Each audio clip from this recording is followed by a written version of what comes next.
J'ai le plaisir de recevoir Toufat Mouhtar. Bonjour Toufat, merci d'être avec nous. Bonjour. Vous publiez Chose qui arrive, c'est votre 4e livre après Vers cru, âme suspendue, Le feu du milieu. Chose qui arrive, un titre qui semble à la fois simple et en même temps fataliste, une histoire intime et universelle qui est née d'une expérience personnelle, d'un basculement lorsque vous étiez étudiante. Votre situation change du jour au lendemain à cause d'un rendez-vous manqué. Exactement, j'avais terminé mon master et je voulais aller jusqu'au doctorat et on m'a signifié ce jour-là, je pense qu'il y a eu une erreur ou un acte manqué qui fait que je ne me suis pas réveillée le jour de mon rendez-vous.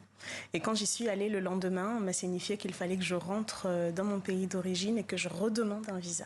Et donc, vous refusez de vous plier à la lourdeur de cette administration. Oui, j'étais révoltée, j'étais indignée et en même temps, une autre part de moi me disait « Mais tu es indignée de quoi ? Puisqu'on est en train de te signifier que tu n'es pas chez toi. » Donc à partir de ce moment-là, vous basculez dans une clandestinité alors même que vous aviez des ambitions.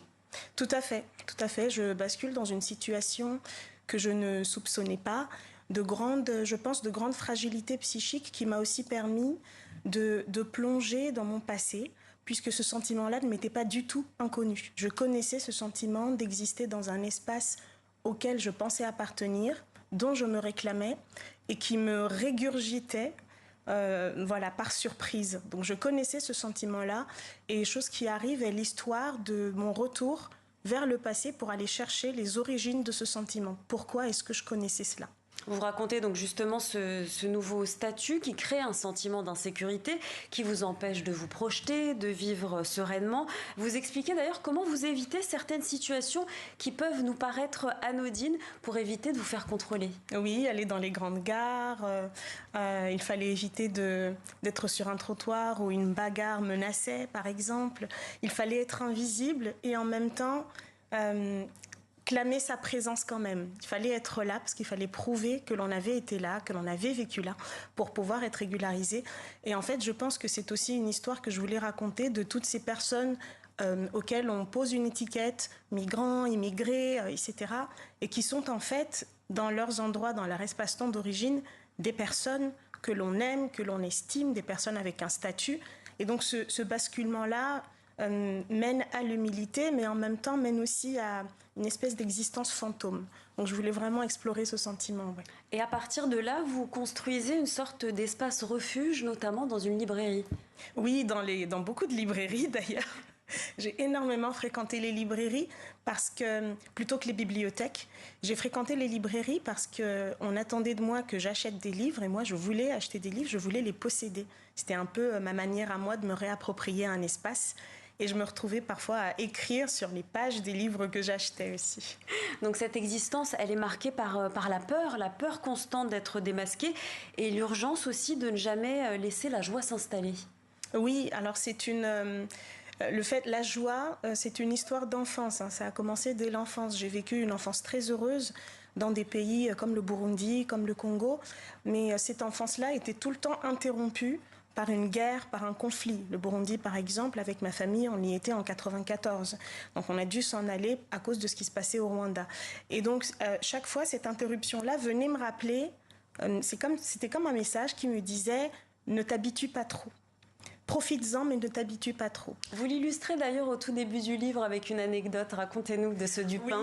Oui, oui, alors c'est la mère de ma meilleure amie, que je salue d'ailleurs, qui dit « Ne laisse pas trop le pain tremper dans le thé trop longtemps, parce que sinon il risque de s'ouvrir, donc il va s'habituer au confort du thé. Et donc quand tu te réjouis trop longtemps, eh bien tu t'habitues en fait. » Et j'ai beaucoup pensé à cette phrase-là qui me fait rire et qui en même temps n'était pas si fausse que ça. Donc c'est un récit plein d'espièglerie. Vous arrivez quand même à poser des questionnements d'une certaine gravité. Par exemple, comment s'accorder le droit de vivre dans ce système alors qu'on est réduit à un simple numéro ? Oui, quand on a vécu une enfance dans laquelle on avait totalement le droit de vivre, dans laquelle on a été très libre, c'est toujours très déroutant de basculer vers une existence dans laquelle on vous dit de vous cacher. Donc vous rencontrez des gens qui ont l'habitude, eux, de se cacher, qui vous disent « Ah mais non, mais qu'est-ce que tu croyais ? Tu n'étais pas dans ton espace. » Et donc c'est ce décalage-là. Donc parfois, je pouvais avoir l'impression d'être une privilégiée qui tombe quelque part, et en même temps, j'avais l'impression de faire partie d'un groupe, oui, dont on n'attendait pas qu'il existe, ni qu'il s'habitue à exister. Et donc je pense que cette situation-là, ce genre de situation, ça laisse des séquelles psychiques, physiques, que j'avais envie d'explorer et d'utiliser pour en faire de la littérature. Comment est-ce que vous avez vécu ce sentiment d'errance? Je l'ai vécu comme... je l'ai vécu je pense, dans un sentiment parfois d'insécurité, parfois de grande fragilité, de vulnérabilité. Et je pense que j'en ai retiré une force aussi. Mais parfois, je me méfie un peu de cette idée-là, de retirer une force des épreuves, parce que parfois, il y a des choses, je pense, qui peuvent être évitées. Donc, je ne m'avance pas souvent sur cela. Et parfois, on me dit que j'ai fait preuve de courage, mais je ne pense pas que c'était du courage. Je pense plutôt que c'était un élan vital. Il fallait que je le fasse. Il fallait que je vive cette période-là de la meilleure manière possible. Donc, j'ai pris soin de moi comme j'ai pu. Donc je le disais, dans cet ouvrage, il y a plein de petites anecdotes, notamment Gustave le crocodile qui est immergé dans l'eau, mais ses yeux restent à la surface. Oui, Gustave le crocodile est un de mes très vieux amis, puisque je l'ai vu en me tenant au bord du lac avec ma famille, et son histoire planait comme ça. C'était un peu les histoires qu'on se racontait le soir pour se faire peur avec ma famille. Et je l'ai utilisé ici comme un personnage à part entière, parce que finalement, sa figure est ce qui se rapproche le plus de la peur que je peux avoir de m'adonner complètement à la joie.